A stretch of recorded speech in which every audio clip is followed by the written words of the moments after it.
فقد قال الله تبارك وتعالى في كلامه القديم والفرقان الحميد: أعوذ بالله السميع العظيم بفضل بسم الله الرحمن الرحيم. سبحان الذي أسرى بعبده ليلا من المسجد الحرام إلى المسجد الأقصى الذي باركنا حوله لنريه من آياتنا إنه هو السميع البصير. صدق الله المولانا العظيم. وقال نبينا محمد المصطفى رسول الله صلى الله عليه وسلم: الصلاة معراج المؤمنين، أو كما قال عليه الصلاة والتسليم. எல்லா புகழும் புகழ்ச்சியும் ஏக வல்லவனாம் அல்லாஹு ஜல்லஷானஹு தஆலா ஒருவனுக்கே உரித்தாகட்டுமாக. அண்ணலம் பெருமானார் நம் இருளும் மேலான கண்மணி நாயகம் முஹம்மது ரசூலுல்லாஹ் ஸல்லல்லாஹு அலைஹி வஸல்லம் அவர்களின் மீதும் அன்னவர்களின் வழிநடந்த சத்திய சஹாபா பெருமக்கள், தாபியீன்கள், தபால் தாபியீன்கள், நல்லோர்கள், நாதாக்கள், நாம் நம் குடும்பத்தார்கள், உலகிலே உண்டான அனைத்து சமூக மக்களின் மீதும் அல்லாஹ்வின் அன்பும் அருளும் கருணையும் கிருபையும் என்றென்றும் குறைவின்றி நிறைவாக உண்டாவதாக. ஆமீன். அன்பான அல்லாஹ்வின் நல்லடியார்களே, அல்லாஹ்வின் மாபெரும் கிருபையும் கருணையும் புனிதமான இந்த ஜும்மாவுடைய தினத்திலே அல்லாஹ் நம்மை ஒன்று கூட்டி இருக்கின்றான். அல்ஹம்துலில்லாஹ். அன்பானவர்களே, அல்லாஹு ஜல்லஷானஹு தஆலா இந்த உலகத்திலே வழங்கி இருக்கின்ற மாபெரும் அருட்கொடைகளிலே உன்னதமான ஒரு அருட்கொடை என்பது அல்லாஹ் நமக்கு வழங்கி இருக்கின்ற ஈமான். ஈமான் என்பதுதான் இந்த சமுதாயத்துக்கு வழங்கப்பட்ட அருட்கொடைகளில் பெரும் அருட்கொடை. அப்படிப்பட்ட ஈமான் என்பது அல்லாஹுவை நம்புவது மாத்திரமல்லாமல் அல்லாஹும் ரசூலும் எவைகளை எல்லாம் நம்ப வேண்டும் என்று நமக்கு கட்டளையிட்டார்களோ அவைகள் அனைத்தையும் நம்புவதற்கு பெயர்தான் ஈமான்.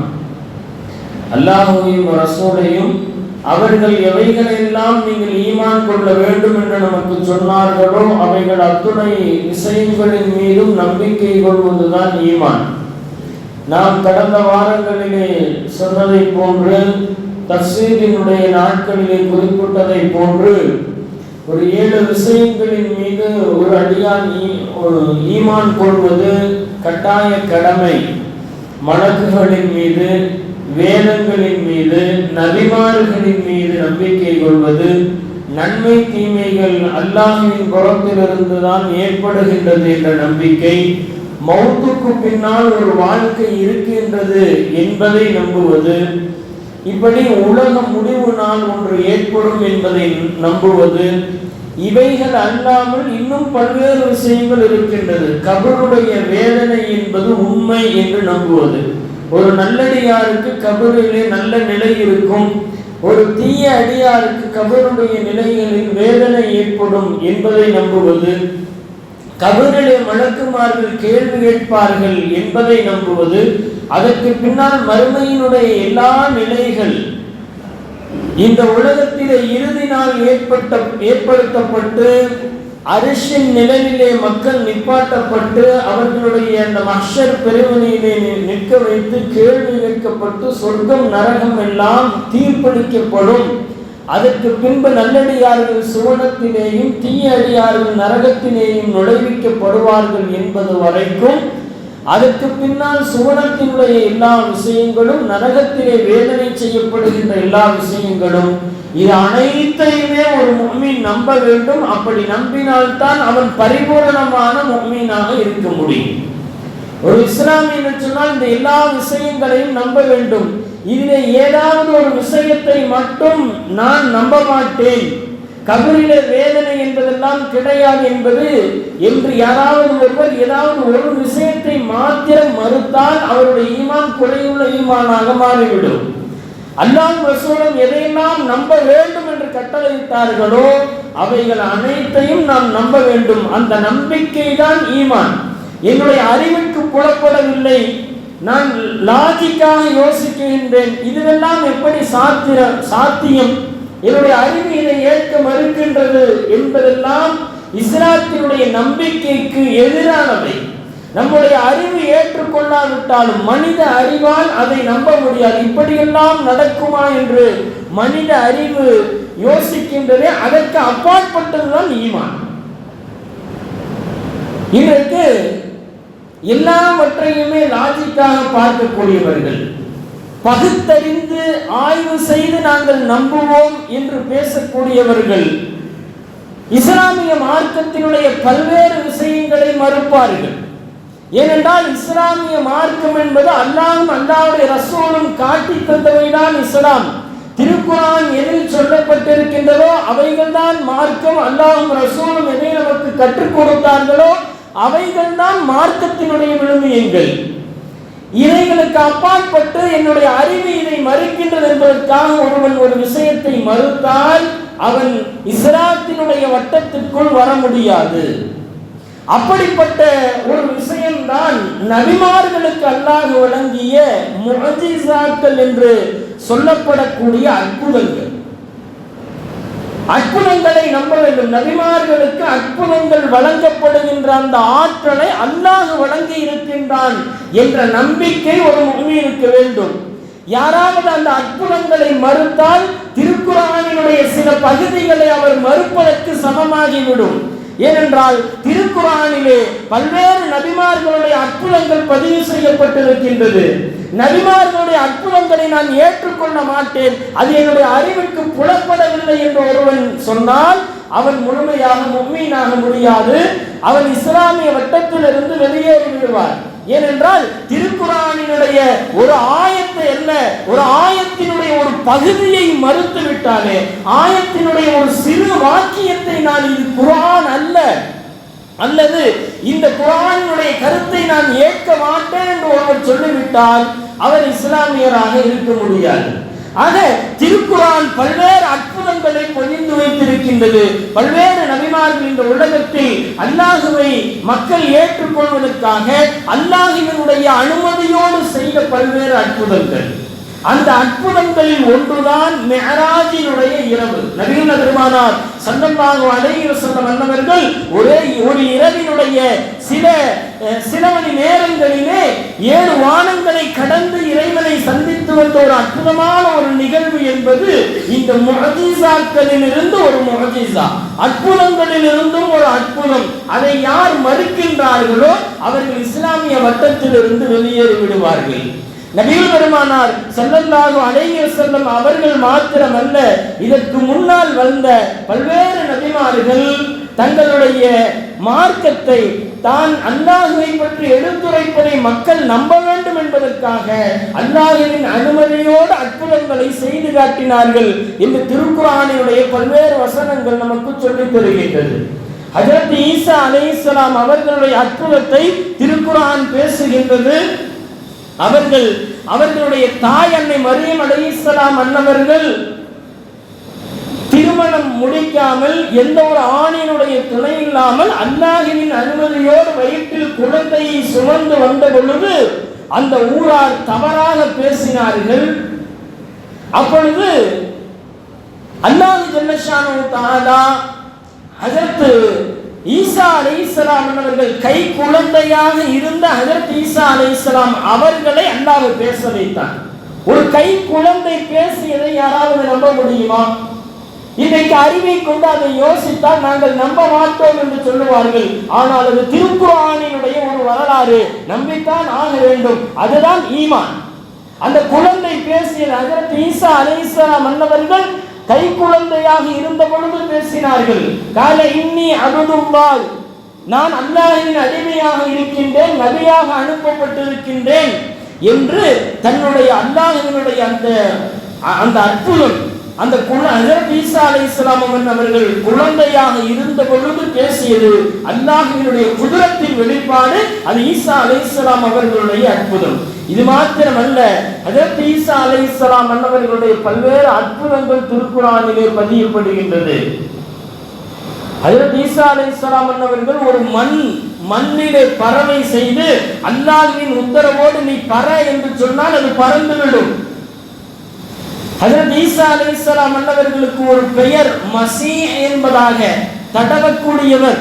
மசீஹ் என்றால் தடவுபவர் என்றார். மசீஹ் ஈசா. ஹஜ்ரத் ஈசா அலைஹிஸ்ஸலாம் அன்னவர்கள் அவர்களுடைய கரங்களிலே அல்லாஹ் மாபெரும் அற்புதத்தை வைத்திருந்தான். பிறவியிலேயே கண் குருடராக யாராவது இருந்தால் அந்த கண்ணை தடவி விட்டார்கள் என்று சொன்னால் கண் பார்வை வந்துவிடும். இது குர்ஆன் சொல்லுகின்றது. இதை யாரும் மறுக்க முடியாது. பிறவியிலேயே குருடராக இருந்தவருடைய கண்ணை தடவினால் அவருக்கு கண் வந்துவிடும், கண் பார்வை தெரிந்துவிடும். குஷ்ட நோயாளியாக உடல் முழுவதும் குஷ்ட நோயாக இருப்பவரின் மீது ஹஜ்ரத் ஈசா அலைஹிஸ்ஸலாம் அவர்கள் தடவினால் அவர்கள் அந்த நோயிலிருந்து பரிபூரணமாக விடுதலை பெற்று விடுவார்கள். இது மாத்திரமல்ல, ஒரு மனிதனை பார்த்தால் நீ காலையில் என்ன சாப்பிட்டாய், உன்னுடைய வீட்டில் என்னென்ன ரிஸ்குகள் எல்லாம் அல்லாஹ் வழங்கினான் என்பதை ஈசா அலைஹிஸ்ஸலாம் சொன்னார்கள். இவைகளுக்கெல்லாம் மேலாக உயிரற்ற ஒரு ஜனாசா இருந்தால் அதை எழுப்ப வேண்டும் என்று அவர்கள் நினைத்தால் அல்லாஹ்வின் உத்தரவை கொண்டு எழு என்று சொன்னால் எழுந்து நிற்கும். அப்படி எழுந்து நின்றது. இதை நம்முடைய அறிவை கொண்டு நாம் யோசித்தால் இதை நாம் விளங்க முடியாது. இது அல்லாஹ்வின் மூலமாக திருக்குர்ஆனிலே பதியப்பட்டு விட்டது. இஸ்லாம் என்பது அறிவு சார்ந்த மார்க்கம்தான். ஆனால் இஸ்லாமியத்தினுடைய நம்பிக்கைகள் என்பது அல்லாஹ்வும் ரசூலும் எதை சொன்னார்களோ அதை அப்படியே நம்ப வேண்டும். அப்படி நம்பியவர் தான் உண்மையான முஃமினாக இருக்க முடியும். அந்த நம்பிக்கை சார்ந்த விஷயங்களிலே நம்முடைய அறிவுகளை புகுத்தி இதுவெல்லாம் எப்படி சாத்தியம் என்ற கேள்வி ஒரு மனிதனுடைய அறிவிலே எழுமானால் அது ஈமானினுடைய குறைபாடாக ஆகிவிடும். இஸ்லாத்தினுடைய நம்பிக்கை சார்ந்த எல்லா விஷயங்களையும் நாம் எடுத்து பார்ப்போம். எதுவுமே இன்றைய பகுத்தறிவுவாதிகள் என்று சொல்லப்படுபவர்களால் விமர்சனம் செய்யப்படுபவைதான். அவைகளெல்லாம் தாண்டிதான் இஸ்லாத்தினுடைய ஈமான் என்ற நம்பிக்கைகள் இருக்கின்றது. இன்றைக்கு பகுத்தறிவுவாதிகள் மௌத்துக்கு பின்னால் ஒரு வாழ்க்கை இல்லை என்பதை சொல்லுகின்றார்கள். மௌத்துக்கு பின்னால் எல்லாம் ஒரு வாழ்க்கை இல்லை. மண்ணோடு மக்கி மனிதன் மண்ணாகி போய்விட்டால் அதற்கு பின்பு எழுப்பப்பட மாட்டான் என்பது அவர்களுடைய வாதம். அதற்கு பின்பு கேள்வி கணக்குகள் எல்லாம் இல்லை. இந்த உலகம் இயற்கையோடு சார்ந்தது என்ற கொள்கையை கொண்டவர்கள் பகுத்தறிவுவாதிகள். ஆனால் இஸ்லாத்தினுடைய நம்பிக்கை என்ன? ஒரு மனிதன் மரணித்தால் அதற்கு பின்பு கபருடைய வாழ்க்கை உண்டு, அதிலே கேள்வி கணக்குகள் உண்டு. அதற்கு பின்னால் கபருடைய நல்லது கெட்டது, நல்லவராக இருந்தால் நலவாக இருக்கும் அவர் கபரு, தீயவராக இருந்தால் அவருக்கு கபரிலே வேதனை செய்யப்படும். இந்த உலகம் அழிக்கப்படுகின்ற இறுதி நாள் என்று ஒன்று இருக்கின்றது. இந்த உலகம் முழுக்க அழிக்கப்படும். அந்த நாள் எப்போது வரும், எந்த நேரத்தில் வரும், இந்த உலகத்தில் யாருக்கும் அதை அறிவிக்கவில்லை அல்லாஹ் ஜல்ல ஷானஹு தஆலா. அதனுடைய அடையாளங்கள் வேண்டுமானால் கூறப்பட்டிருக்கின்றதே தவிர உலகம் எப்போது அழியும் என்று யாராலும் சொல்ல முடியாது. இன்றைக்கு 2026 சுமார் ஒரு 10-20 வருடங்களுக்கு முன்பு தொலைக்காட்சிகளிலே சில நபர்கள் நாங்கள் வருங்காலத்தை கணித்து விடுவோம் என்று சொல்லப்படக்கூடிய ஜோசியக்காரர்கள் அமர்ந்து இன்னும் 2 வருடத்தில் உலகம் அழியப் போகின்றது என்பதை சொன்னார்கள். ஆனால் அப்படி நடக்கவில்லை. அவர்கள் சொன்ன எல்லாமும் பொய் என்பதை அந்த ஊடக நிகழ்ச்சிகள் இன்றைக்கு நிரூபித்துக் கொண்டிருக்கின்றது. வருங்காலத்தை பற்றி உண்டான செய்திகளை யாராலும் முழுமையாக சரியாக சொல்லிவிட முடியாது. அந்த கலா கதிரினுடைய விஷயத்தை அல்லாஹ் மறைவாகத்தான் வைத்திருக்கின்றான். யாருக்கு எப்போது என்ன நடக்கும் என்ற விஷயத்தை அல்லாஹ்வை தவிர உலகத்திலே யாரும் சொல்ல முடியாது. அப்படி உலகத்தினுடைய அழிவினால் குறித்து இன்றைய உலகத்திலே பல்வேறு நபர்கள் அதை சொன்னாலும் கூட அவைகளெல்லாம் இன்றைக்கு பொய்ப்படுத்தப்பட்டு அவைகளெல்லாம் பொய் என்பது தெல்ல தெளிவாக தெரிந்துவிட்டது. அல்லாஹ்வுக்கு மாத்திரம்தான் தெரியும் உலகம் எப்போது அழியும் என்பது. அதற்கு பின்னுண்டான நரகம் சொர்க்கத்தினுடைய நிகழ்வு. அன்பானவர்களே, இவைகளெல்லாம் அறிவுக்கு புலப்படவில்லை என்று சொல்லி ஒருவன் மறுத்தால் அவன் இறை நிராகரிப்புக்கு உள்ளாகிவிடும். இஸ்லாத்தினுடைய வட்டத்திற்குள் வர முடியாது. திருக்குர்ஆனினுடைய பல்வேறு அற்புதங்கள் அதை ஒருவன் மறுத்தான் என்று சொன்னால் பரிபூரண முஃமினாக ஆக முடியாது. ஹஜ்ரத் யூனுஸ் அலைஹிஸ்ஸலாம் அன்னவர்கள் மீனினுடைய வயிற்றிலே சுமார் 40 நாட்கள் கடலிலே சுற்றி மீண்டும் அந்த மீன் ஹஜ்ரத் யூனுஸ் அலைஹிஸ்ஸலாம் அவர்களை கடலில் இருந்து வெளியே கொண்டு வந்து போட்டது அனைத்தும் அல்லாஹ்வினுடைய உத்தரவுப்படி. இது மனித அறிவால் சிந்திக்க முடியுமா? மனித அறிவால் ஒருவன் இதை சிந்தித்தால் நம்ப மாட்டான். ஆனால் திருக்குர்ஆன் அதை உண்மைப்படுத்துகின்றது. ஹஜ்ரத் நாயகம் ஸல்லல்லாஹு அலைஹி வஸல்லம் அவர்களுடைய வார்த்தைகள் அதை உண்மைப்படுத்துகின்றது. எனவே நாம் அதை நம்புகின்றோம். இப்படி பல்வேறு அற்புதங்கள் திருக்குர்ஆனிலே அல்லாஹ் ஜல்ல ஷானஹு தஆலா ஹஜ்ரத் மூஸா அலைஹிஸ்ஸலாம் அவர்களுடைய வரலாறுகளை படித்திருப்போம். அவர்களுக்கு அல்லாஹ் அஸா என்ற ஒரு குச்சியை தந்திருந்தார். அதை வைத்து பல்வேறு விதமான அற்புதங்கள், பிரபலமாக பேசப்படுகின்ற பல அற்புதங்கள். அந்த அஸா குச்சி பாம்பாக மாறியது, மாறி சூனியக்காரர்களுடைய சிறிய பாம்புகளை எல்லாம் விழுங்கியது. மிகப்பெரிய கடல் அவர்களை தடுத்துக் கொண்ட பொழுது எதிரிகள் எல்லாம் துரத்தி கொண்டு வந்தார்கள். மிகப்பெரிய கடல் தடுத்த பொழுது அல்லாஹ்வின் உத்தரவின் பேரில் அந்த அஸாவை கொண்டு குச்சியை கொண்டு அடித்தார்கள். கடல் 12 பிரிவுகளாக பிரிந்து வடிவிட்டதாக திருக்குர்ஆன் சொல்லுகின்றது. இவைகளெல்லாம் எந்த அறிவை கொண்டு யோசிப்பது? அல்லாஹ் சொன்னால் நாம் அதை ஈமான் கொள்ளுகின்றோம். ஆமன்னா சல்லம்னா, அல்லாஹ் சொன்னதை நாம் அப்படியே ஈமான் கொள்ளுகின்றோம். நபிகள் பெருமானார் ஸல்லல்லாஹு அலைஹி வஸல்லம் சொல்லிவிட்டார்கள், நாம் ஈமான் கொள்ளுகின்றோம். இந்த ஈமானுக்கு தான் அல்லாஹ் உயர்ந்த சுவனத்தை பரிசாக வைத்திருக்கின்றார். நபிகளாரை நாம் கண்ணால் பார்க்கவில்லை, பெருமானார் ஸல்லல்லாஹு அலைஹி வஸல்லம் அவர்களை நாம் கண் கொண்டு பார்க்கவில்லை, அவர்களுக்கு வஹி வந்ததை நாம் பார்க்கவில்லை, அவர்கள் சொன்னார்கள் என்ற செய்தியை கேள்விப்பட்டு நாம் நம்புகின்றோம் அல்லவா? இதற்குத்தான் இவ்வளவு பெரிய கூலியை அல்லாஹ் தருகின்றான். நபிகள் பெருமானார் ஸல்லல்லாஹு அலைஹி வஸல்லம் அன்னவர்கள் தன்னுடைய அருமை சஹாபா பெருமக்களிடத்திலே ஒரு முறை சொல்லுவார்கள், என்னுடைய தோழர்கள் பின்னால் வரக்கூடியவர்கள். பெருமானார் ஸல்லல்லாஹு அலைஹி வஸல்லம் கேட்பார்கள், யார் சிறந்தவர்கள் என்று உங்களுக்கு தெரியும்? இந்த உலகத்தில் யார் சிறந்தவர்கள்? சஹாபா பெருமக்கள் சொல்லுவார்கள், யா ரசூலல்லாஹ், இந்த உலகத்தில் நீங்கள் உயர்வானவர்கள். உயர்வானவர்கள் என்பது எனக்கு அடுத்து இருப்பவர்கள் யார் சிறந்தவர்கள்? யா ரசூலல்லாஹ், நாங்கள் சிறந்தவர்கள், நாங்கள் உங்களோடு இருக்கின்றோம், உங்களை பார்க்கின்றோம். பெருமானார் ஸல்லல்லாஹு அலைஹி வஸல்லம் சொல்வார்கள், நீங்கள் என்னை பார்த்து ஈமான் கொண்டீர்கள், என்னுடைய செயல்களை பார்த்து ஈமான் கொண்டீர்கள், எனக்கு வருகின்ற வேத வரிகளை வகி வருகின்ற பொழுது என்னுடைய உடலில் ஏற்படுகின்ற மாற்றங்களை நீங்கள் பார்க்கின்றீர்கள், ஈமான் கொள்ளுகின்றீர்கள். உங்களுக்கு பின்னால் ஒரு சமுதாயம் வரும், அவர்கள் என்னை பார்த்திருக்க மாட்டார்கள், என்னை பார்த்த உங்களையும் பார்த்திருக்க மாட்டார்கள், சஹாபாக்களையும் பார்த்திருக்கவில்லை. நாம் பெருமானார் ஸல்லல்லாஹு அலைஹி வஸல்லம் அவர்களுக்கு வஹி வருவதையும் கூட நாம் அறியவில்லை, கண்ணால் பார்க்கவில்லை. இப்படி பெருமானார் ஸல்லல்லாஹு அலைஹி வஸல்லம் அவர்களுக்கு நடந்தது என்பதையெல்லாம் நம்புகின்றோமே, அப்படிப்பட்ட ஒரு சமுதாயம் எனக்கு பின்னால் வருவார்கள். அப்படிப்பட்ட நம்பிக்கை கொண்டவர்கள் தான் இந்த உலகத்தில் என்னுடைய உம்மத்தில் சிறந்தவர்கள் என்று நம்மை குறித்து பெருமானார் ஸல்லல்லாஹு அலைஹி வஸல்லம் அவர்கள் சொல்லி சென்றிருக்கின்றார்கள் என்றால், ஈமானுக்கு அவ்வளவு பெரிய மதிப்பும் மரியாதையும் அல்லாஹ் ரசூலிடம் மேன்மையும் இருக்கின்றது. கண்ணால் பார்க்காத ஒருவனை அல்லாஹ்வை நம்புகின்றோம், கண்ணால் பார்க்கவில்லை, அல்லாஹ் இருக்கின்றான் என்று நம்புகின்றோம், அவனுடைய குதிரத்தை ஆற்றலை நம்புகின்றோம். நம்முடைய கைகளில் இருக்கின்ற வேதம் திருக்குர்ஆன் இது அல்லாஹ்வினால் தான் வழங்கப்பட்டது என்பதை நம்புகின்றோம். இதை பெருமானார் ஸல்லல்லாஹு அலைஹி வஸல்லம் அன்னவர்கள் நமக்கு கொண்டு வந்து தந்தார்கள் என்பதையும் நம்புகின்றோம். இன்னமும் நம்முடைய வாழ்க்கைக்கு பின்னால், மரணத்துக்கு பின்னால் இருக்கின்ற எல்லா நிகழ்வுகளையும் நாம் நம்புகின்றோம் அல்லவா? அப்படிப்பட்ட உயர்தரமான ஈமான் தான் அல்லாஹ்வுக்கு மிக பிடித்தமான ஈமான். எதையும் கண்ணால் பார்க்காமல், நேரடியாக காதில் கேட்காமல் அந்த நம்பிக்கை, அந்த ஈமான், அதுதான் வாழ்வினுடைய மிக முக்கியமானது. எனவேதான் பெருமானார் ஸல்லல்லாஹு அலைஹி வஸல்லம் அவர்கள் ஈமான் என்பதை மிகப்பெரிய நூறாக நமக்கு அறிமுகப்படுத்தினார்.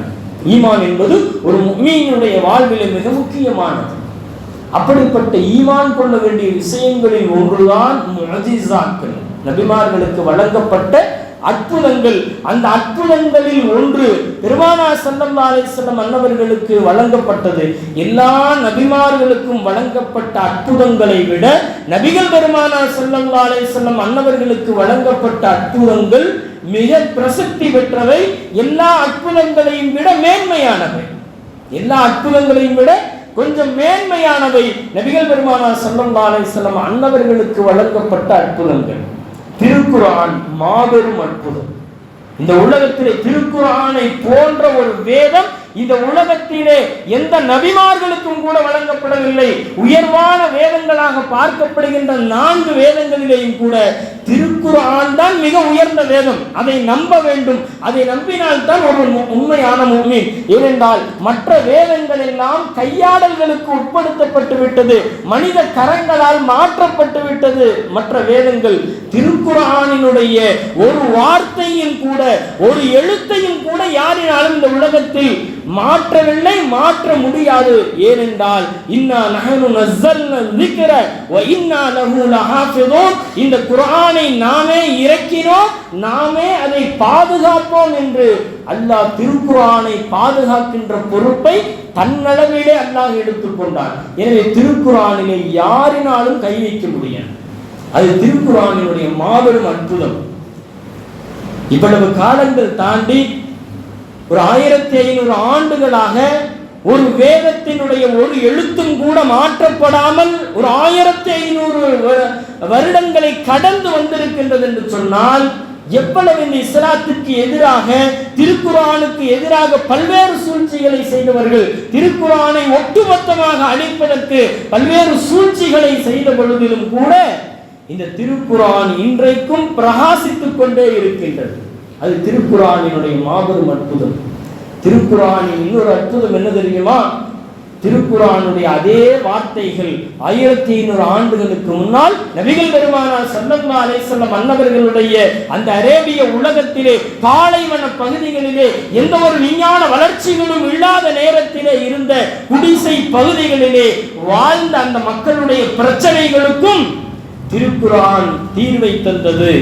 இன்றைய விண்ணை ஒட்டும் விஞ்ஞான வளர்ச்சியிலே, ஏஐ தொழில்நுட்பத்திலே இன்றைக்கு உலகம் மிகப்பெரிய வளர்ச்சி அடைந்திருக்கின்ற இந்த காலகட்டத்திலேயும் ஏதாவது ஒரு பிரச்சனையா இந்த உலகில் திருக்குர்ஆனை புரட்டி பார்த்தால் இன்றைய காலத்தினுடைய பிரச்சனைக்கும், விஞ்ஞான ரீதியான தொழில்நுட்ப ரீதியான எல்லா பிரச்சனைகளுக்கும் இன்றைக்கும் அதே வார்த்தைகள் தீர்வை கொடுக்கும். ஒரே வார்த்தை தான் காலத்திற்கு காலம் இந்த உலகத்தின் பிரச்சனைகளுக்கு தீர்வை அல்லாஹ் அதிலே வைத்துக் கொண்டே இருப்பான். அதுதான் திருக்குர்ஆனினுடைய மேன்மை பொருந்திய வரிகள். இன்னமும் ஒரு 1000 ஆண்டுகள் கடக்கட்டும். இன்றைக்கு 2026, ஒரு 3026 இதே குர்ஆன், இதே வார்த்தைகள் 1000 ஆண்டுகளை கழித்து விஞ்ஞான வளர்ச்சியை நாம் நினைத்து பார்க்கின்றோம். இன்றைக்கு ஏஐ தொழில்நுட்பத்தை மிகப்பெரியதாக நாம் பார்க்கின்றோம் அல்லவா? ஒரு 1000 வருடங்கள் கழிந்தால் விஞ்ஞானம் எவ்வளவு பெரிய வளர்ச்சி அடைந்திருக்கும். அன்றைய காலகட்டத்திலேயும் ஒரு பிரச்சனையா, இதே வசனங்கள் ஒரு வார்த்தையும் மாறாமல் இதே ஆயத்துக்கள் அன்றைய காலத்தினுடைய பிரச்சனைக்கு தீர்வை தரும். அதுதான் அல்லாஹ்வினுடைய வார்த்தை. திருக்குர்ஆன் எவ்வளவு பெரிய மாபெரும் அற்புதம் என்பதை நாம் விளங்கிக் கொள்ள வேண்டும்.